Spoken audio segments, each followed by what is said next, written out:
തകരാതെ തളരാതെ ദുനിയാവിൽ തണലായി ഈ ഉമ്മാന്റെ നിഴലായി എന്നും ഞാനില്ലേ ചെറുകുടലിൻ പടവുകളിൽ മിഴിയിടറാതൊരു തിരിയായി എൻ വരവെന്നും കാക്കാനൊരു നിഴലായി തുണയില്ലേ നിറമഴയിൽ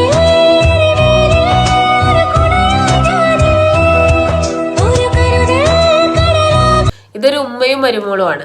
അതിലെ ക്യാപ്ഷനിൽ ഇങ്ങനെ പറയുന്നുണ്ട്, എൻ്റെ ഇക്ക എന്നോട് ആകെ പറഞ്ഞ കാര്യം ഉമ്മാനെ നല്ല പോലെ നോക്കണം എന്നുള്ളതാണ്. ഈ വീഡിയോ കണ്ട സമയത്ത് എനിക്ക് സന്തോഷം തോന്നി. എനിക്ക് ഉറപ്പുണ്ട് ഒരുപാട് പേരുടെ കണ്ണ് തുറക്കും ഈ വീഡിയോ എന്നുള്ളത്. ഉമ്മയെയും ഉപ്പയെയും അവർക്ക് വയസ്സായിട്ടുണ്ടെങ്കിൽ പോലും നമ്മൾ അവരെങ്ങനെ ട്രീറ്റ് ചെയ്യണം എന്നൊരു മെസ്സേജ് ഇതിനകത്തുണ്ട്.